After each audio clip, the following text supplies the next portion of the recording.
Meus irmãos, a ceia do Senhor,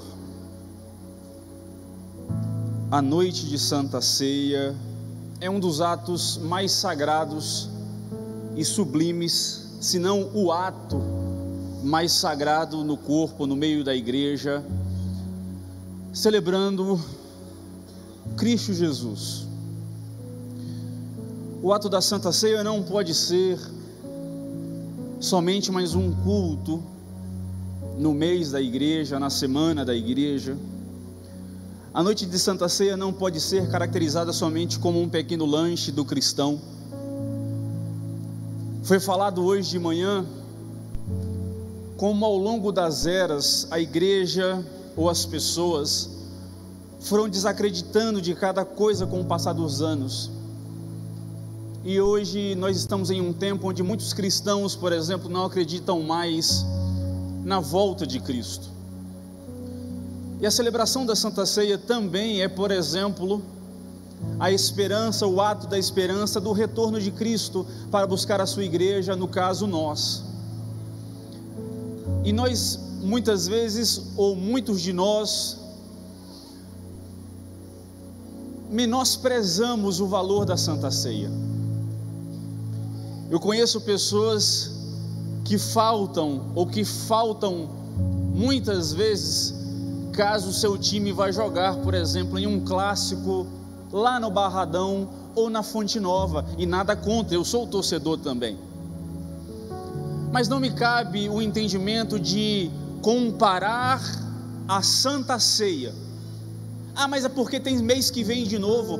Mas não sabemos se mês que vem estaremos aqui ou estaremos na bodas do Cordeiro. E nós estamos às vezes tratando a Santa Ceia como mais um culto, como mais um ato, e não como o ato de esperança e de adoração ao sacrifício do Senhor Deus. Então, é sobre isso que eu quero falar com você essa noite, sobre a profundidade da Santa Ceia, um chamado à comunhão. Eu quero que você abra comigo, por favor, a sua Bíblia no livro de 1 Coríntios, capítulo 11.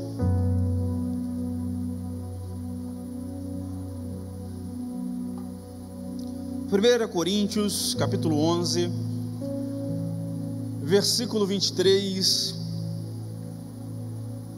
Vamos ler o versículo 23, versículo 24, 25 e 26.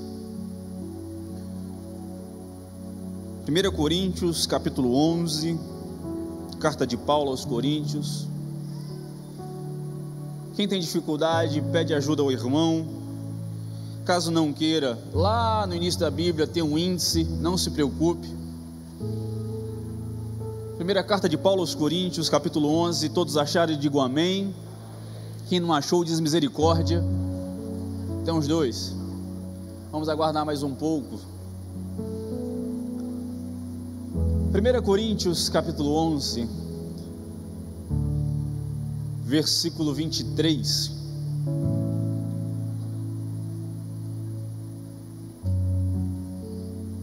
Todos acharam? Digo amém. Quem não achou, diz misericórdia. Amém. 1 Coríntios, capítulo 11, versículo 23, diz assim: Pois eu recebi do Senhor o que também vos ensinei, que o Senhor Jesus, na noite em que foi traído, tomou o pão, e tendo dado graças, o partiu e disse: Isto é o meu corpo que era entregue por vós, fazei isto em memória de mim.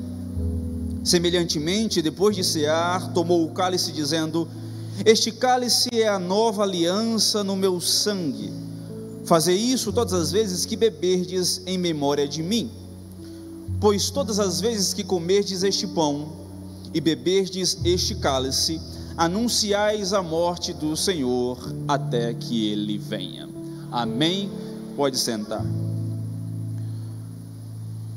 Quando Jesus diz, façam isto em memória de mim, o desejo do nosso Senhor era agora instituir na igreja a lembrança do seu sacrifício e o amasse cada vez que ceiarmos em seu nome. O ato da Santa Ceia é o ato de lembrarmos com amor, com carinho, o sacrifício de Cristo na cruz do Calvário. O ato da Santa Ceia tem como obrigação, tem como missão, tem como ordenança a lembrança do corpo de Cristo que foi esmagado por minha vida e por sua vida. O sangue que foi derramado e escorreu pelo madeiro, pelo meu pecado e pelo seu pecado.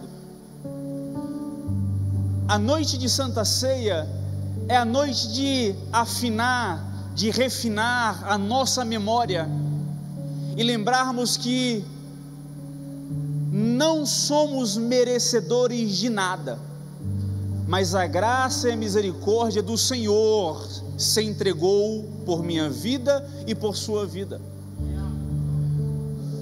A noite de Santa Ceia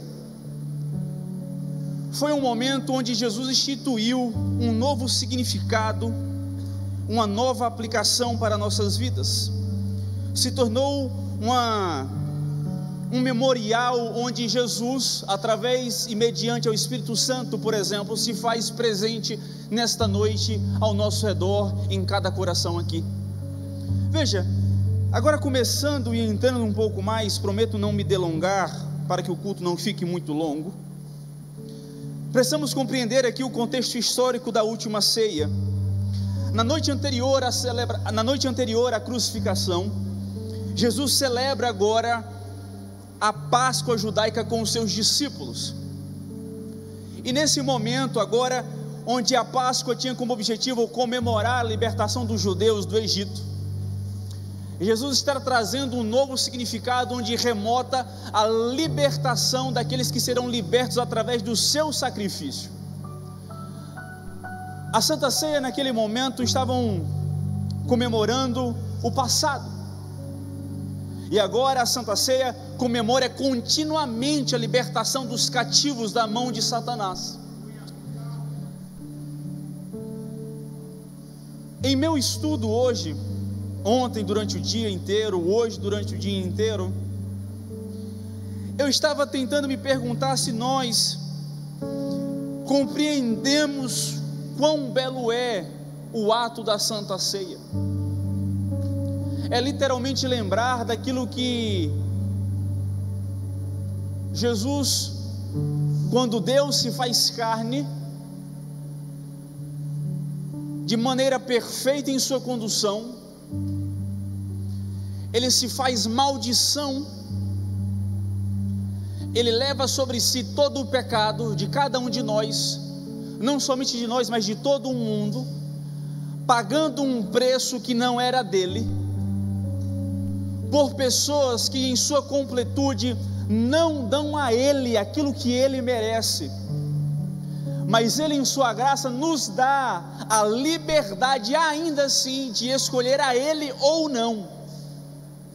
E mesmo assim ele se entregou por cada vida aqui, não merecedores, mas libertos e salvos. E Jesus diz, por exemplo, no capítulo 22 de Lucas, versículo 20, ele fala que este é o sangue, este é o cálice da nova aliança no meu sangue, que foi derramado em favor de vocês. Esse é o contexto histórico. Jesus, ele reinterpreta os elementos da Páscoa, instituindo então uma nova aliança no seu sangue. Jesus, ele faz isso, e um dos seus mandamentos agora na instituição da ceia,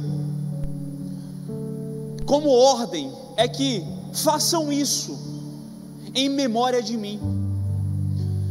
O ato de tomar o cálice e comer o pão não é você lembrar do seu dia chato, não é celebrar a sua semana que você venceu.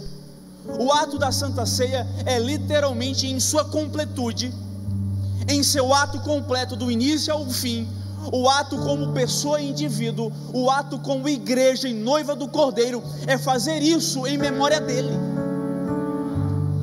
Não é lembrar de terceiros, não é lembrar de qualquer coisa que mude a direção dos seus pensamentos, não é celebrar como você celebra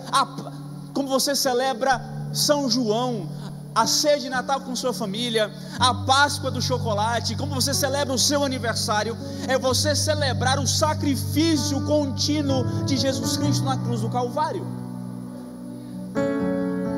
Façamos isso em memória dele. Isso então retoma, por exemplo,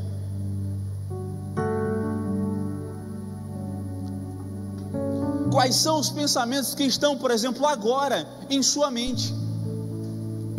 Se você está divagando, está presente como corpo físico, mas sua alma está em qualquer outro lugar, senão diante de Deus prestando culto. Porque vir para a igreja não é nem tão difícil, mas estar no culto e prestar culto em memória dele e para ele, isso sim requer de você toda a honra, toda a glória sendo dada a ele de maneira contínua e completa. Isso me retoma, por exemplo, a um livro de C.S. Lewis, O Diabo e Seu Aprendiz, onde no livro fala o demônio falando para o seu chefe: olha, hoje eu consegui cumprir minha missão. Aquela mulher, enquanto estava se arrumando para o culto, até estava lembrando de Deus, até estava lembrando de louvar ao Senhor, mas quando ela chegou na igreja, sabe o que eu fiz? Eu fiz ela olhar para o lado, e quando ela olhou para o lado, ela viu uma outra pessoa se vestir de uma maneira que ela não gosta, e ela esqueceu que estava orando, e passou a julgar a pessoa que estava ao seu lado. Ela até ficou feliz porque ela se sentiu na igreja, mas eu fiquei muito mais feliz porque ela não prestou culto. Isso traz a nós uma sensação que muitas vezes estamos aqui, mas não estamos fazendo em memória dele, não estamos pensando nele, lembrando nele, adorando a ele, louvando a ele, honrando a ele, magnificando a ele, porque estamos olhando a vida alheia e não prestando culto. Eu falei aqui domingo passado e terça-feira também, que nós só podemos trazer aqui aquilo que já fazemos em casa. Eu só presto culto na igreja, eu só faço em memória dele, eu só magnifico ele, eu só o adoro, eu só o louvo, se eu tenho isso como cultura em minha vida cotidiana. Se não, prestar culto aqui será um sacrifício e não um ato de louvor e adoração. Por isso Jesus fala: façam isso em memória de mim, em lembrança do meu sacrifício, em lembrança do meu ministério, em lembrança daquilo que eu fiz por vocês. Jesus, assim, Ele coloca como mandamento as nossas vidas. Vamos agora entender, por exemplo, os elementos que compõem a Santa Ceia. O pão. O pão é o símbolo do corpo de Cristo, representa o corpo partido, machucado, pisado de Cristo Jesus.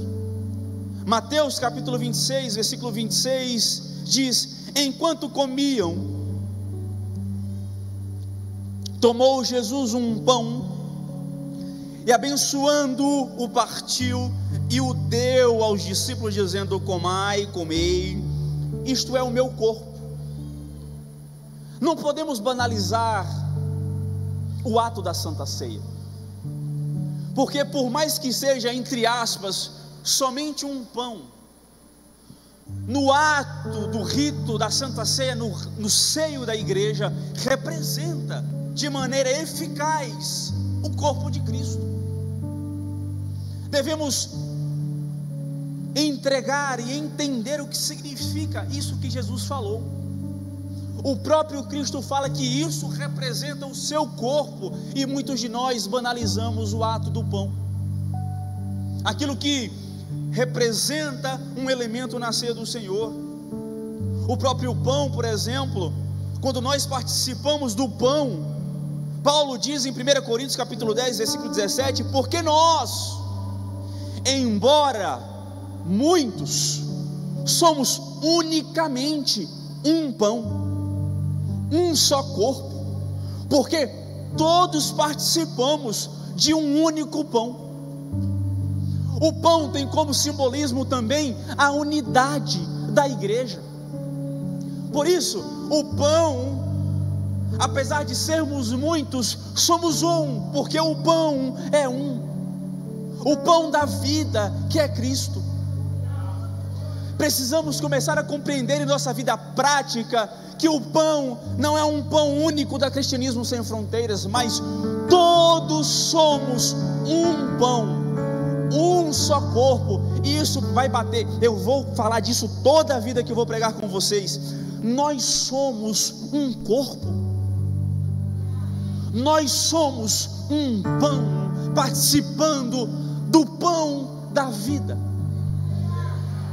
Isso tem me gastado, tem tirado meu sono, é quando não entendermos ainda o ato de vivermos em unidade, assim como Paulo fala que somos um. Eu vou falar sempre com vocês, se não mudarmos a nossa compreensão de unidade, não avançaremos. Não falo avançar em crescer, em ficar bonita, eu falo em avançar em vida cristã, em crescermos diante de Deus, em desenvolvermos como homens e mulheres diante de Deus, porque em vez de vivermos em egoísmo, viveremos em unidade, porque somos um pão, um só corpo, participando do pão que é Cristo Jesus.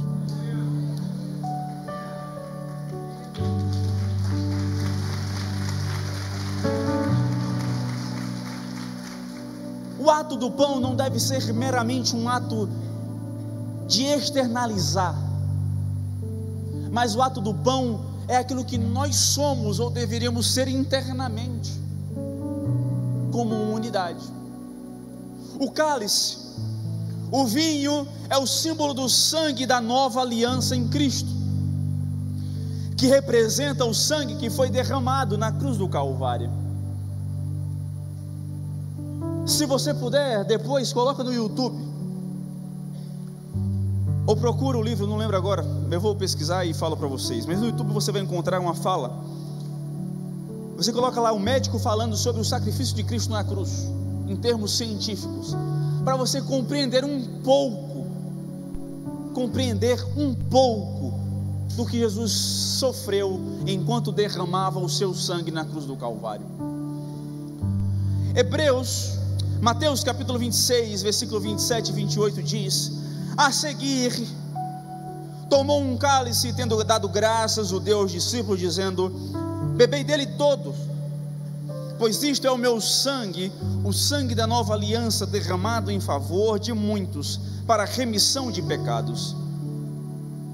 O sangue simboliza a nova aliança entre Deus e a humanidade, entre Deus e a igreja. O escritor aos Hebreus, no capítulo 9, versículo 15, diz: por isso mesmo, ele é o mediador da nova aliança, a fim de que, intervindo a morte para a remissão das transgressões que havia sobre a primeira aliança, recebam a promessa eterna, recebam a promessa da eterna herança, aqueles que têm sido chamados. A partir do momento em que nós cremos e professamos que Jesus Cristo é o Senhor da nossa vida, como Senhor e Salvador, nós cremos que o seu sangue foi estabelecido como nova aliança. A essa aliança, a qual ele é o mediador, aquele que media entre Deus e a humanidade, para então fazermos parte do seu chamado.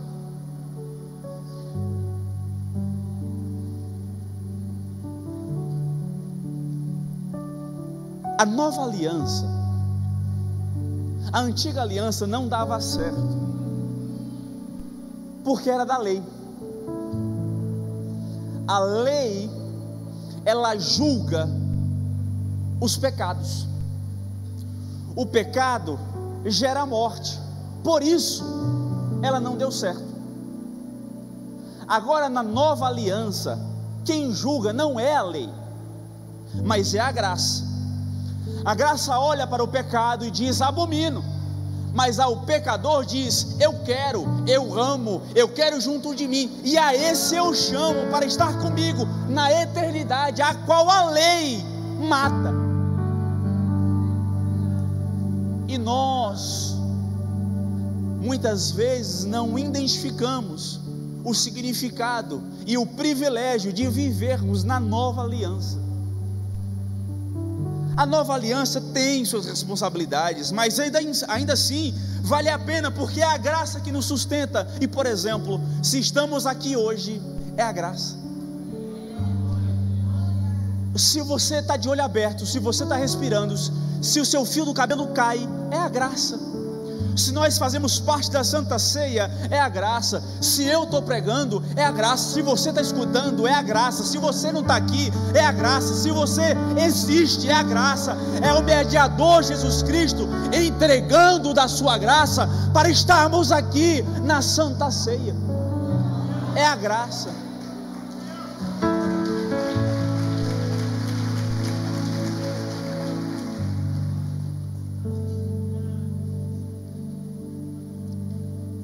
Na antiga aliança, o sumo sacerdote prestava sacrifícios ao Senhor Deus. Veja, era um sumo sacerdote imperfeito, pedindo perdão pelos pecados com o sacrifício de um animal, também imperfeito, para que fosse perdoado os pecados dos judeus, daqueles que faziam parte da antiga aliança. Nesse ciclo não dava certo, porque um imperfeito não podia alcançar a responsabilidade de se colocar no lugar entre eu e você. Eu e você não podíamos e nem podemos ter a capacidade de sacrificar a Deus pelos nossos pecados. Para isso, Deus então estabelece uma nova aliança. O sumo sacerdote agora não é um homem perfeito, mas é Cristo Jesus, a qual Ele é o único capaz de não esconder o pecado, mas pagar o preço total que o pecado precisa ser pago para libertar os cativos que somos eu e você. Agora não é mais um sacrifício incompleto, mas a nova aliança é um sacrifício completo que rege a nossa vida. O sangue é o sangue que nos purifica de todo o pecado. Por quê? Porque não foi um sacrifício em vão ou incompleto, mas um sacrifício completo que nos libertou e nos purificou de todo o pecado. O texto na primeira epístola de João, capítulo 1, versículo 7 diz: se porém andarmos na luz, como Ele na luz está, mantemos comunhão uns com os outros, e o sangue de Jesus, seu Filho, nos purifica de todo pecado. Isso aqui é uma partícula de condição, porque se vocês quiserem andar na luz como Ele na luz está, não somente isso, mas tendo comunhão. Eu falo para vocês o tempo inteiro, a coisa que mais a Bíblia fala, de maneira exagerada, é a comunhão entre os santos. Não cabe no meio da igreja a falta de comunhão. Não podemos de maneira nenhuma ceiar se nós se nós não estivermos em comunhão uns com os outros. Por quê? Porque é hipocrisia, é falsidade, é falta de compreensão, é falta de entender e de entendimento sobre o significado. Porque como posso eu participar da Santa Ceia, como posso eu andar à luz como Ele está, se eu não tenho comunhão uns com os outros? Porque a condição de purificação do pecado é andar na luz como Ele na luz está, e ainda ter comunhão uns com os outros. Com essas duas condições, então seremos purificados de todo o pecado. É o que diz a palavra de Deus.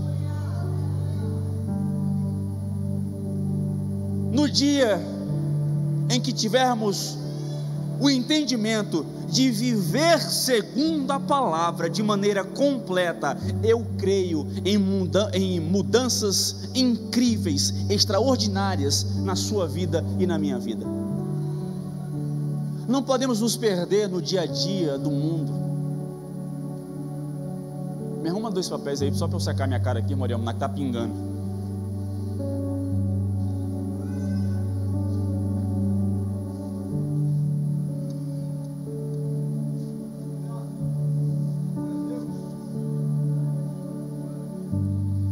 Está pingando na Bíblia. Está calor, gente. Menino. Precisamos entender que o sangue de Jesus, Ele pagou e perdoou o seu pecado. Não tem, e isso aqui eu trago para nós, o pior pecador que exista, ainda assim ele foi perdoado e purificado pelo sangue de Cristo Jesus. Não existe o homem pior que não tenha sido alcançado pelo sangue de Cristo e pago o preço dessa vida. Abrindo parênteses, por isso eu e você não podemos excluir, afastar qualquer que seja o pecador pelo pecado. O que cabe à igreja é abraçar, tratar, cuidar, evangelizar, discipular, doutrinar segundo a palavra de Deus. Veja, o significado espiritual da Santa Ceia, primeiro, é a comunhão com Cristo. Se nós ceiarmos, e a Santa Ceia tem como objetivo também a nossa comunhão com Cristo Jesus. Filipenses capítulo 3, versículo 8 a 11, diz: sim, eu achei esse texto aqui muito incrível. Eu liguei para o meu pai ontem, 00:30. Falei: pai, Paulo foi meio absurdo. Paulo diz assim: sim, deveras considero tudo como perda, por causa da sublimidade do conhecimento de Cristo Jesus. Comparando ao conhecimento e ao ato de conhecer a Cristo, o resto, Paulo diz, é perca, não presta para nada. Meu Senhor, por amor do qual perdi todas as coisas e as considero como refúgio. Em outras versões aí está como esterco, como lixo, como coisas desagradáveis. Paulo está dizendo que por amor a Cristo Jesus, do qual perdi todas as coisas, estas coisas que eu perdi considero como esterco. É o que Paulo está dizendo, que tudo que ele perdeu por amor a Cristo, ele considera como esterco. Imagine a compreensão do amor de Paulo a Cristo. Ele diz assim: ó, eu perdi tudo por amor a Cristo, e tudo que eu perdi, no final das contas, eu não considero nada, porque é adubo. É Paulo falando para nós sobre a sua comunhão com Cristo. Bora, do qual perdi todas as coisas, considero como refúgio, para ganhar a Cristo e ser achado nele, não tendo justiça própria, não sendo pela minha força, não sendo pelo meu esforço, que procede da lei, senão a que é mediante a fé em Cristo, é por ele, a justiça que procede de Deus, baseada na fé, para o conhecer. E Paulo continua: e o poder da sua ressurreição, e a comunhão dos seus sofrimentos, conformando-me com ele na sua morte, para que, de algum modo, alcançar a ressurreição dentre os mortos. Vou explicar. Quando Paulo fala que estar com ele em comunhão dos seus sofrimentos, a palavra aqui é pátema, que significa aquilo que alguém sofre, ou externamente, infortúnio, calamidade dos sofrimentos de Cristo, ou seja, participar também das aflições que os cristãos devem suportar pela mesma causa que Cristo sofreu. Ter comunhão com Cristo não é somente abrir o quarto, fechar a porta e orar ao Pai em secreto. Deixa eu contar uma novidade: comunhão com Cristo não é somente vir à igreja. Ter comunhão com Cristo não é somente orar ao Pai Nosso todo dia quando acorda, todo dia quando vai dormir. Ter comunhão com Cristo não é somente levantar a mão para o céu e adorar. Ter comunhão com Cristo também é participar do sofrimento que Ele sofreu. é sofrer o que ele sofreu pela causa da igreja. É o que Paulo está dizendo, que eu me agrado em sofrer o que ele sofreu, para que eu possa me achar nele. É o que Paulo está dizendo. E se a nossa esperança é vivermos como verdadeiros cristãos, temos que aprender com Paulo, ter prazer no sofrimento com Cristo, mesmo que isso signifique perder tudo. Vocês entendem que significa ter comunhão com Cristo? A gente realmente está entendendo o ato de ter comunhão com Cristo na Santa Ceia? Estamos sofrendo o que Cristo sofreu? Estamos sofrendo as mesmas aflições pela causa que Ele estabeleceu aqui na terra? Eu não estou nem falando de sofrermos um pelos outros. Eu não estou falando nem de eu sofrer por tu, João, ou tu sofrer por mim. Eu estou falando da gente sofrer com Cristo. O ato de Santa Ceia, o ato da Santa Ceia revela que devemos ter comunhão com Cristo. Isso significa sofrer o que Ele sofreu, para que possamos sermos achados nele. Para quê? Para alcançarmos a ressurreição dentre os mortos. Tudo isso é para o dia final, quando a igreja será arrebatada e ressuscitada dentre os mortos, juntamente com Ele nos céus. Tudo isso é para esse objetivo. A igreja precisa lembrar da volta de Cristo. A igreja precisa agora, externamente, todos os dias, pensar no retorno de Cristo. Por quê? Porque será como nos dias de Noé, assim falou hoje de manhã em nossa pregação. Estarão comendo, estarão bebendo, estarão se dando em casamento e não verão quando Cristo vier buscar a sua igreja. Gente, abre um parênteses, a gente não está desse jeito, trabalhando demais, correndo demais, pagando conta demais, comendo demais, bebendo demais. Na folga a gente dá uma saída, vai na praia, mas a gente não lembra que Jesus pode voltar ainda hoje. A gente está levando na brincadeira, empurrando com a barriga. Jesus não veio não, tem 2000 anos, vai mais uns 3. Jesus pode voltar ainda hoje, e essa é a esperança que deve queimar no teu coração. Não é movimento, não é, sei lá, qualquer coisa que enche o teu coração, mas o que deve queimar no coração da igreja é a esperança do retorno de Cristo para buscar a sua igreja. O ato da comunhão da Santa Ceia também requer comunhão com a igreja e entre a igreja, a unidade do corpo. Paulo fala em 1 Coríntios capítulo 10, versículos 16 e 17: porventura, o cálice da bênção que abençoamos não é a comunhão do sangue de Cristo? O pão que partimos não é a comunhão do corpo de Cristo? Porque nós, embora muitos, somos unicamente um pão, um só corpo, porque todos participamos do único pão. Veja, os crentes participam de um relacionamento vertical com Cristo, e os crentes precisam participar de uma comunhão horizontal com aqueles que formam o corpo da igreja, corpo a qual Jesus é a cabeça, formando. Veja, Jesus Cristo, Ele tem como objetivo, através da Santa Ceia, a comunhão entre nós.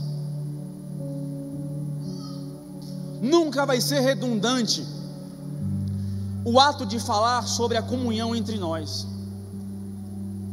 Isso é algo que parece mãe falando com o menino: não faz, não faz, não faz. Tem que falar toda hora, porque a gente esquece que não deve fazer. Não pode haver entre nós a falta de comunhão. Não pode haver entre nós fofoca, briga. Não pode. Não pode. Não pode haver descontentamento entre uma igreja e outra, pelo amor de Deus. Agora a fala é para Cristianismo Sem Fronteiras. Que caia por terra a mania de falar da igreja da onde você veio. Que caia por terra a mania de falar de crente de outra igreja. Eu não sou pastor de outra igreja, eu sou pastor daqui. Eu vou ser responsável por aquilo que eu falo a vocês. Não pode haver entre nós falta de comunhão entre o irmão que senta aqui com o irmão que senta lá. E não escolhe o lado da igreja porque gosta do lado, é porque o outro está do outro lado oposto, então eu não vou sentar perto dele. Não pode. E mesmo que você esteja no teu trabalho, que é um lugar mundano, que você não tenha falta de comunhão com quem está lá, que você seja exemplo de cristão. É muito comum, é falta de entendimento também de alguns, mas aquilo que você faz, aquilo que você fala, vão dizer, mas não é crente. E a pessoa não é crente, a pessoa não congrega, a pessoa não sabe qual é a luta de ser crente todo dia, mas ela tem a audácia de falar, mas tu não é crente? Não basta sermos crentes, temos que parecer também. Em nossa fala, em nosso ato de comunhão uns com os outros, e lá fora temos que exalar o espírito de alguém que serve a Deus e que vive uma vida cristã baseada e pautada na palavra. Veja, na Santa Ceia temos como momento também a resolução de conflitos e buscarmos a reconciliação uns com os outros. Mateus capítulo 5, versículo 23 e 24 diz: se pois, presta bem atenção, se pois, ao trazeres ao altar a tua oferta, ali te lembrares de que teu irmão tem alguma coisa contra ti, não é tu que tem contra o teu irmão, é teu irmão que tem contra ti, deixa perante o altar a tua oferta, vai primeiro reconciliar-te com ele, e então volta e faze a tua oferta. Olha só, se quando você for ofertar o teu culto, se quando você for prestar o teu culto ao Senhor diante dele, você se lembrar de alguém que está em contenda contigo, deixa o teu culto perante o Senhor, vai nele, se reconcilia, pede perdão, perdoa, libera a mágoa, larga a mão de ser chato, abraça, e então depois volta e presta o teu culto. É o que a Bíblia está dizendo, é o que a Santa Ceia dá a nós, a oportunidade de nos reconciliarmos uns com os outros. Então, deixa eu te falar, se você agora se lembrou de alguma contenda, se tiver ao teu alcance, liga, dá um jeito e pede perdão, mesmo que você não tenha feito, porque Jesus não fez nada, mas entregou a sua vida por mim e por você. Quem somos nós para não liberar aquilo, mesmo que não tenhamos feito? Olha que interessante que a Santa Ceia revela a nós. A Santa Ceia dá a nós a oportunidade de nos reconciliarmos. Sabe por quê? Porque Jesus pode voltar ainda hoje. Se reconcilia com o teu irmão, se reconcilia com a tua irmã, se reconcilia com o teu pai, se reconcilia com tua mãe, se reconcilia com o teu filho, se reconcilia com o teu tio. Qualquer que seja o nível de relacionamento que esteja em contenda, resolve o teu BO antes de entregar culto ao Senhor. Veja, todo dia, se a gente prestar bem direitinho atenção na palavra de Deus, a gente resolve muita coisa. A gente para de se envolver em algumas besteiras, evita algumas idiotices e passamos a ter comunhão com todo mundo. Não é interessante viver uma vida dessa maneira? Parece longe, mas é o que a palavra ensina aos seus. É isso que a Santa Ceia revela a nós. A Santa Ceia também revela que somos todos iguais perante o Senhor. Olha que interessante, não tem ninguém mais perfeito do que o outro, mais merecedor do que o outro, mais bonitinho do que o outro. Todo mundo perante o Senhor é igual. Olha, Paulo diz aos Gálatas 3:28: desse modo não pode haver nem judeu nem grego, nem escravo nem liberto, nem homem nem mulher, porque todos vós sois um, de novo, um em Cristo Jesus. Somos um, não pode haver desigualdade por raça, por finanças, por família, por desígnio que você queira na sua vida, porque todos perante Deus somos um. Em nosso caso aqui, não é nem judeu nem grego, mas qualquer que seja o nível de desigualdade que haja entre nós, no seu julgamento, perante Cristo não há.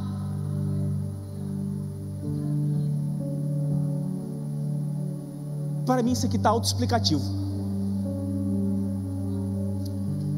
A gente gasta muito tempo explicando aquilo que já é óbvio.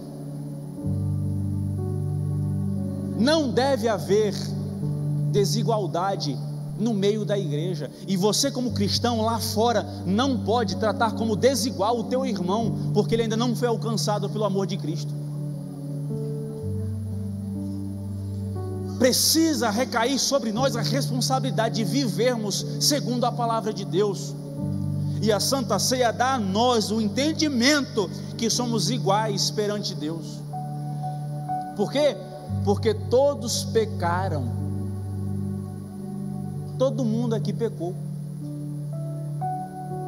Eu e tu pecamos ao ponto de não sermos capazes de pagar o preço pelo nosso pecado que cometemos.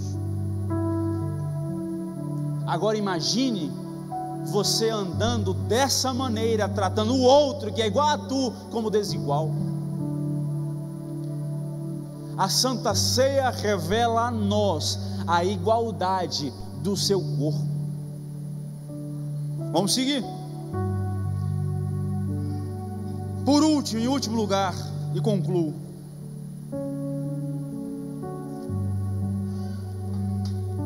a proclamação do Evangelho através da Santa Ceia é um anúncio, uma proclamação pública da morte de Cristo. Hoje, quando eu estava concluindo esse último ponto, eu comecei a chorar. Já vindo da Santa Ceia de manhã, passando o final de semana estudando, mas Deus é tão lindo,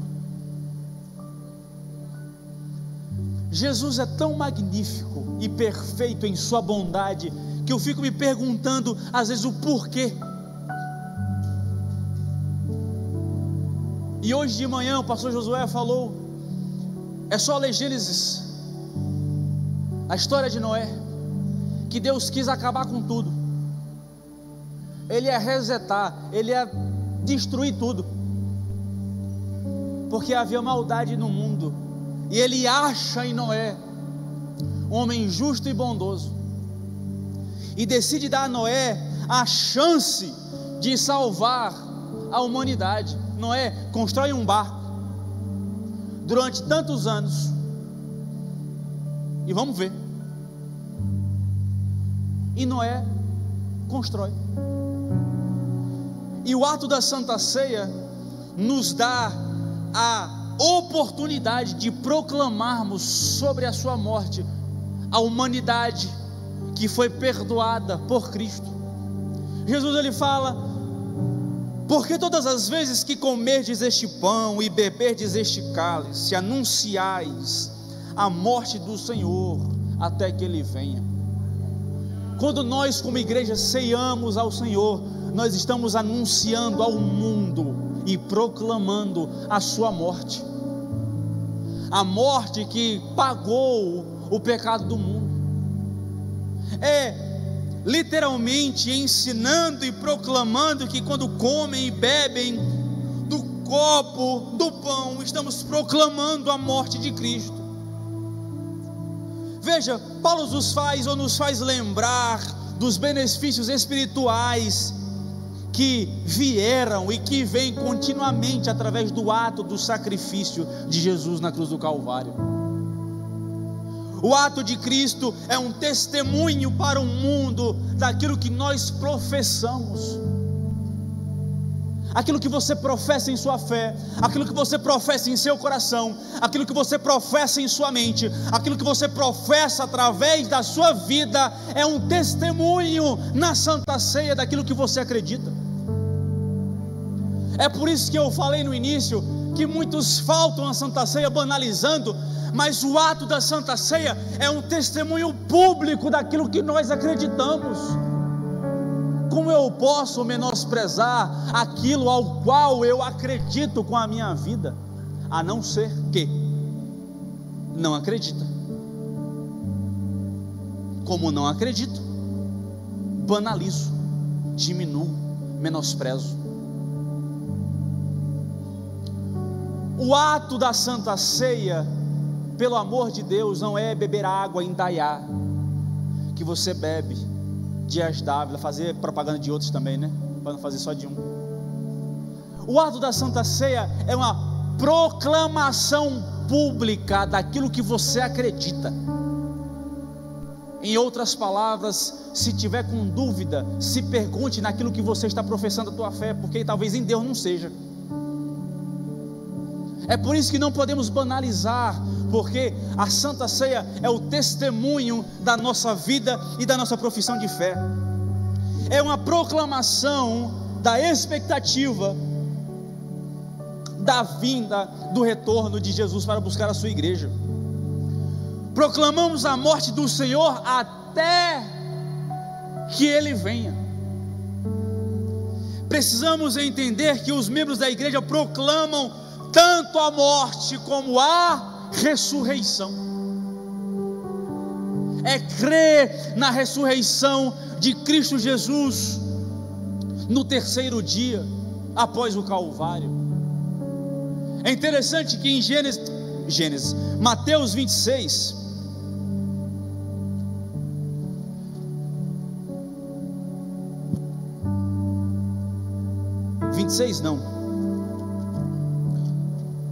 Mateus 28, quando Maria Madalena e os discípulos vão entrar no sepulcro para ver que não acharam o corpo de Cristo, o texto da Bíblia diz muito claramente que os lenços que cobriam o rosto de Jesus estavam dobrados.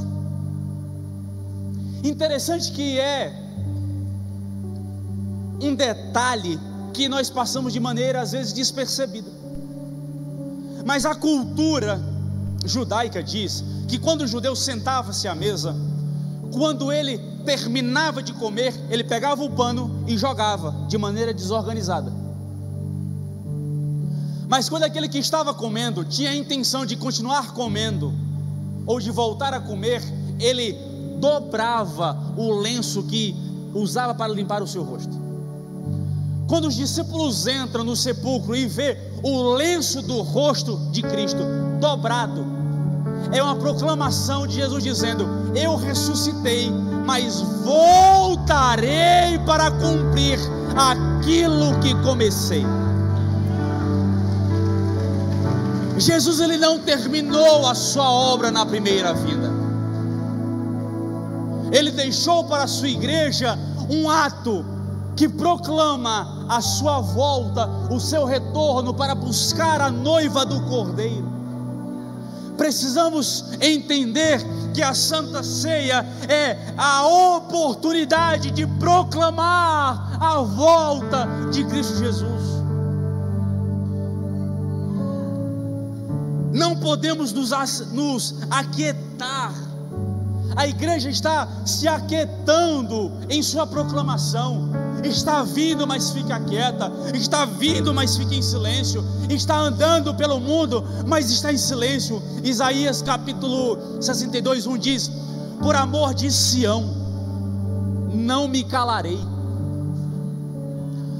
Por amor de Jerusalém, não me aquietarei, até que saia a sua justiça como um resplendor, e a sua salvação como uma tocha acesa. A igreja tem que andar como Isaías, por amor a Deus, por amor ao mundo, por amor ao reino, por amor ao corpo. Não me aquietarei, não me calarei, mas continuarei proclamando até que o Senhor venha. A chama não pode se apagar em nosso coração. Precisamos proclamar a volta de Cristo, e nós estamos esquecendo de pregar, de estudar, de proclamar, de ler, de buscar a face do Senhor até que Ele venha.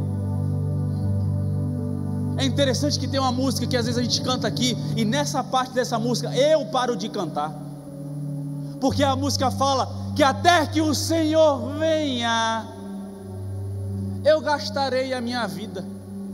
Até que o Senhor venha, eu não vou parar. Já parou para pensar que depois que a gente para de cantar, a gente já parou de fazer tudo aquilo que a gente cantou? Só que é na igreja, ou deve ser na igreja, a obrigação de não se aquietar, de não se calar, até que Ele venha. E para concluir, na Santa Ceia temos a esperança da ressurreição. A ceia do Senhor aponta para a esperança da ressurreição e da vida eterna. João capítulo 6, versículo 54 diz: quem comer a minha carne e beber o meu sangue tem a vida eterna, e eu ressuscitarei no último dia. A Santa Ceia tem como objetivo nos dar a esperança também da ressurreição do último dia, ou no último dia. A promessa de uma futura comunhão com Cristo na eternidade, porque Jesus fala: digo-vos, desta hora em diante não beberei deste fruto da videira. Jesus falou, depois de ser a última vez, antes do seu sacrifício na cruz do Calvário, antes do Calvário, Ele fala: não beberei mais deste fruto da videira, até aquele dia que o hei de beber de novo, convosco, no reino do meu Pai. Se nós estamos esperançosos em ceiarmos uns com os outros, imagine comigo ceiarmos juntamente com Jesus.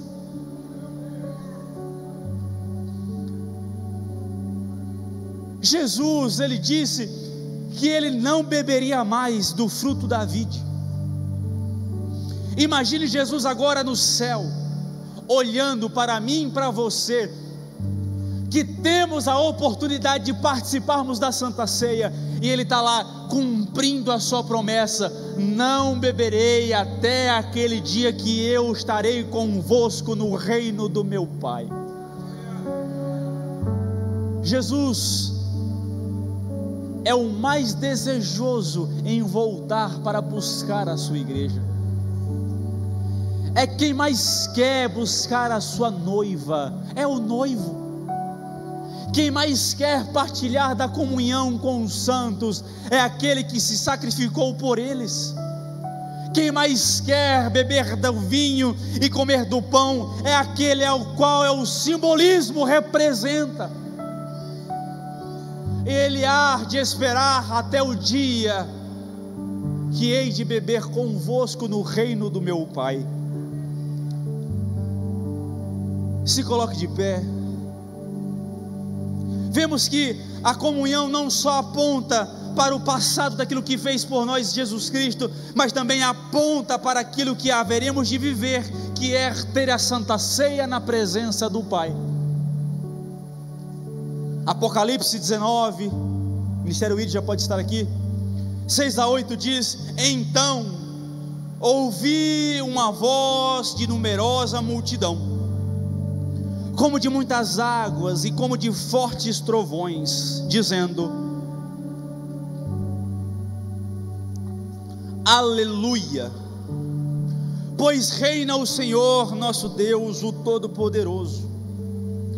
Alegremo-nos, exultemos e demos-lhe a glória, porque são chegadas as bodas do Cordeiro, cuja esposa a si mesma já se ataviou, pois lhe foi dado vestir-se de linho finíssimo, resplandecente e puro, porque o linho finíssimo são os atos de justiça dos santos. Jesus está esperando as bodas do Cordeiro para estar com a sua noiva, que já está sendo ataviada, sendo vestida de linho finíssimo. A igreja é a noiva do Cordeiro. Você é a noiva do Cordeiro. Quem está mais ansioso para partilhar da comunhão da Santa Ceia com você é Jesus.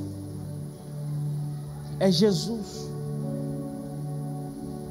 Comece em espírito agora de oração, a entregar louvor, a entregar adoração, a ministrar diante da sua vida a esperança e a gloriosa esperança de estar com Cristo naquele dia. Veja, a Santa Ceia revela sobre nós a vitória de Cristo sobre a morte. E concluo. 1 Coríntios capítulo 15, versículos 55 a 57 diz: onde está, ó morte, a tua vitória? Onde está, ó morte, o teu aguilhão? O aguilhão da morte é o pecado, e a força do pecado é a lei. Graças a Deus que nos dá a vitória por intermédio do nosso Senhor Jesus Cristo. Olhando para trás, nós vemos o triunfo de Jesus sobre a morte, e para frente nós vemos a vitória dos crentes sobre a morte, porque seremos ressuscitados e levados no último dia com Cristo Jesus. Paulo sabe que Deus o destruirá, os dias da morte já estão contados. Nesse texto aqui, num único versículo, Paulo, ele expressa a doutrina do pecado, da lei e da morte, porque ele fala: ó morte, qual é o teu aguilhão? E Paulo responde: é o pecado.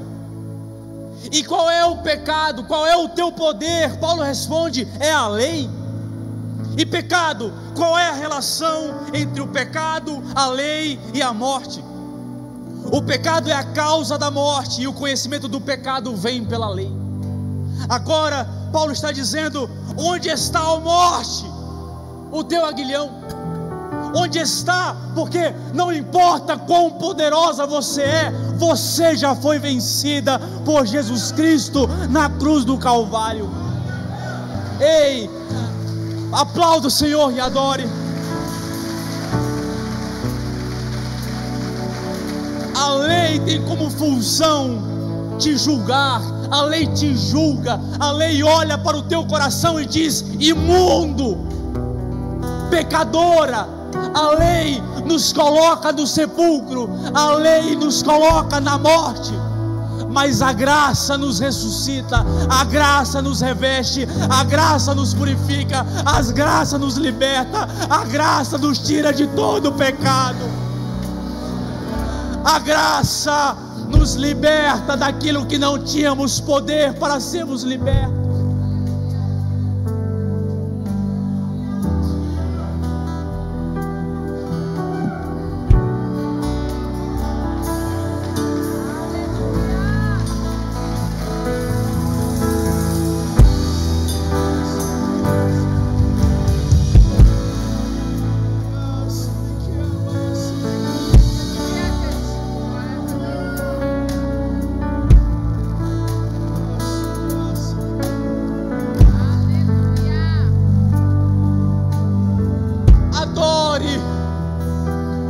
morte não tem poder sobre nós.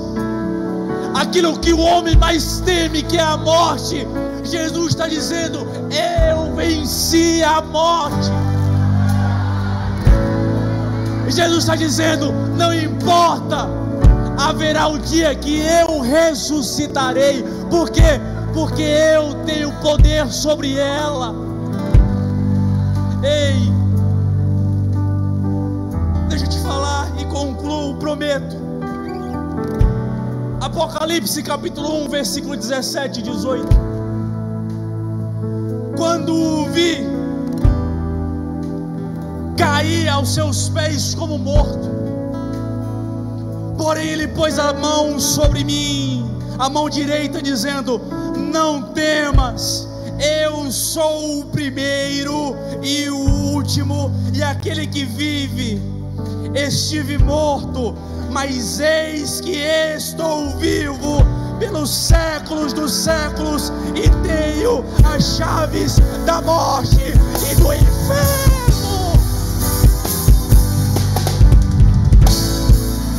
Jesus, ele tem em suas mãos a chave da morte e a chave do inferno. Ele venceu, e a igreja estará com ele na eternidade. Amém.